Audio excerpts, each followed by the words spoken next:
Hey, what's up? Yeah, I know my slogan. I don't know it all, but I know what I've been through. And today, we're going to take it straight to Chicago to cover one of the most known artists coming out the city right now.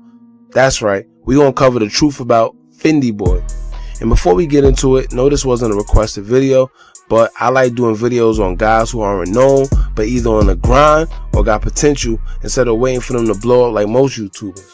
Now, the reason being is this. I feel when you do videos on artists with potential early on in their career, for one, your video is subjected to be one of the only ones that there is because no one's checking to do a video on them because they feel it get no views.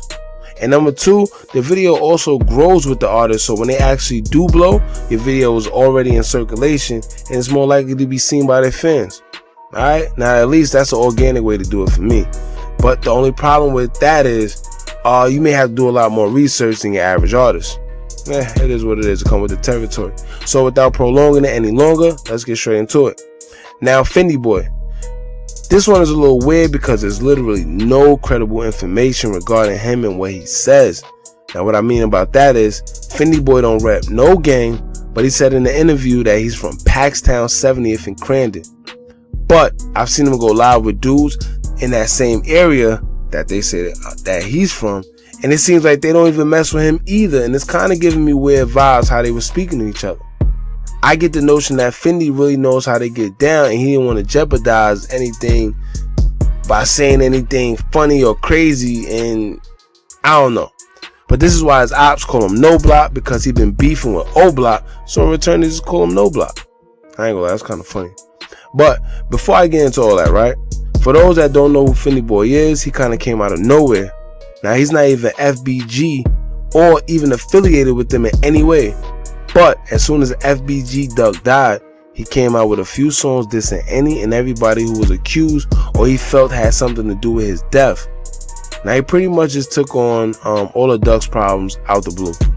Once again, he claims no gang at all. So I don't know. But he said that he looked up to FBG Duck so much because he felt that he was the realest out of them all. He also usually refers to Duck as the GOAT. Now, you would think that him and Duck at least had some type of friendship, but no.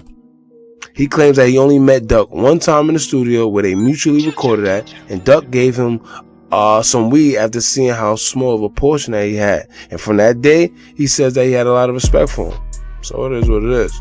Now, FYNDEE BOYY went as far as dissing the same ops that I don't even think he had beef with, but Duck did, such as T-Roy, Trey Sav, OD, 051 Melly, and more.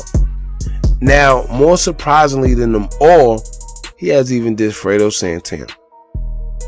That one I was lost behind because I know he said he looks up to Duck. And even Duck kept it cordial when it came to Fredo because he said Fredo always stayed to himself and he respected Fredo, like most of the ops did. Matter of fact, look, Fredo was so official that not even his ops had anything crazy to say when he actually died. So a lot of people feel like, who is this dude coming out of nowhere and got the nerve to diss Fredo? I don't know. And I also find it funny that if we talking street, FYNDEE really don't have any bodies that anyone can so much as say that they think he was involved with. Now, usually I'll say that that's a good thing because it is, when you're really in that street.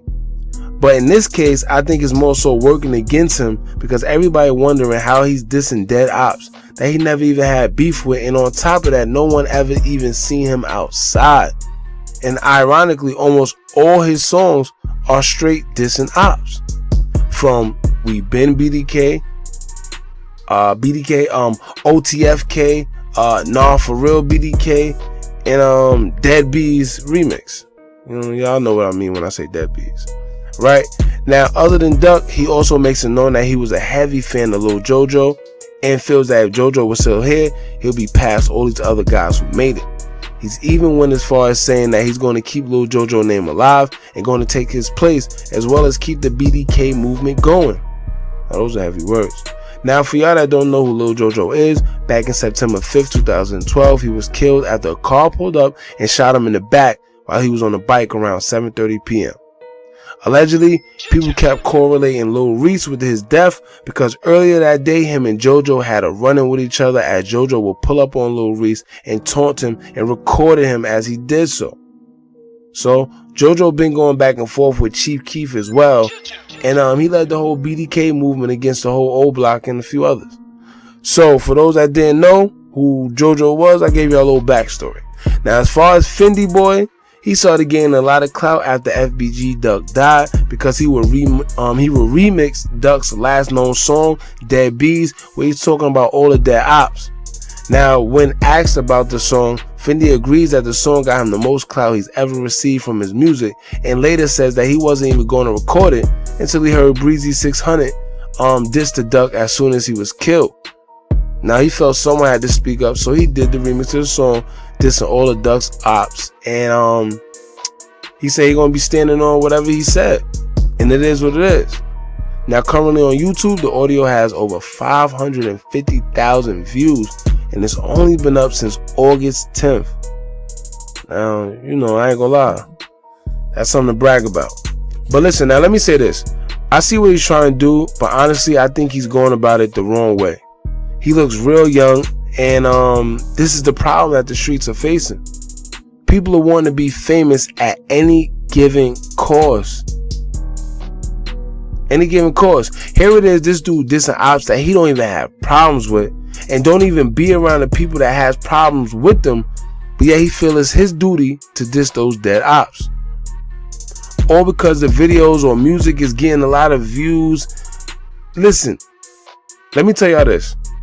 Be careful what you ask for. Alright? The streets isn't a joke, and this is a prime example of someone playing around with his own life because of clout.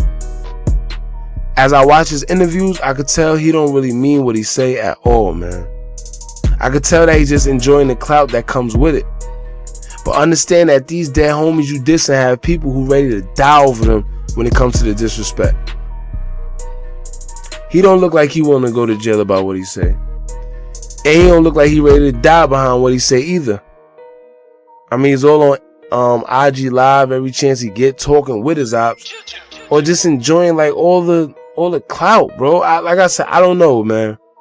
I always tell y'all, be smart about what you do and stop thinking these streets are a game, because there's no do-overs. And I'm gonna leave that there. Alright? If this video was helpful in any way, hit that like button.